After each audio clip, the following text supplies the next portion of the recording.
საქართველოს მეხუთე პრეზიდენტი სალომე ზურაბიშვილი დღეს არასახელისუფლებო მედია საშუალებების მენეჯერებს შეხვდა. მიუნხენის უსაფრთხოების კონფერენციაზე გამგზავრებამდე ზურაბიშვილმა მედიის მძიმე მდგომარეობის შესახებ ინფორმაცია მოისმინა. შეხვედრაზე იმყოფებოდნენ როგორც სატელევიზიო, ისე ონლაინ გამოცემების ხელმძღვანელები. შეხვედრის დასრულების შემდეგ მეხუთე პრეზიდენტმა ჟურნალისტებთან კომენტარი გააკეთა. ძალიან მნიშვნელოვანი შეხვედრა იყო ესა, რომ ჩვენ ერთად ვნახოთ, რა შეიძლება გაკეთდეს იმისთვის, რომ გაძლიერდეს ქართული მედია იმ მდგომარეობაში და იმ მომენტში, როცა არის მასზე ძალიან დიდი წნეხი, იმიტომ რომ ყველა დიქტატურული რეჟიმი, რომელიც ცდილობს, რომ გამყარდეს, პირველი მისი სამიზნე ორი არის, ერთი არის საზოგადოება, მეორე არის მედია. წავიღებ მათ გზავნილებს, სწორედ როგორც საწყისი ეტაპი წავიღებ მიუნხენში, მაგრამ ეს ამით არ თავდება, ჩვენ გვექნება რეგულარული შეხვედრები და მზია ამაღლობელი იქნება ერთ-ერთი მთავარი თემა,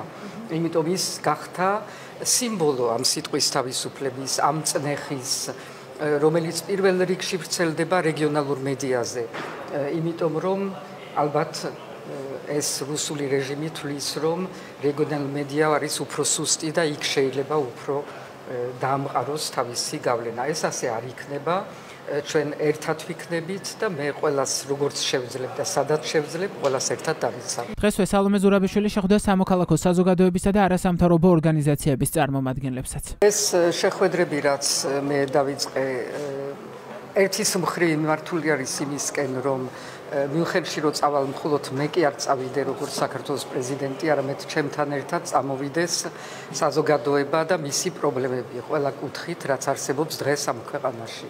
ამავე დროს ჩემი სურვილი არის და ეს არის რაც ახლა დავიწყეთ, რომ პრეზიდენტის და მისი ადმინისტრაციის ირგვლივ, რომელიც არის შემცირებული, შემჭიდროვებული, შეიდგეს სხვადასხვა სეგმენტების პლატფორმები, რომელიც იმუშავებენ ჩვენთან ერთად.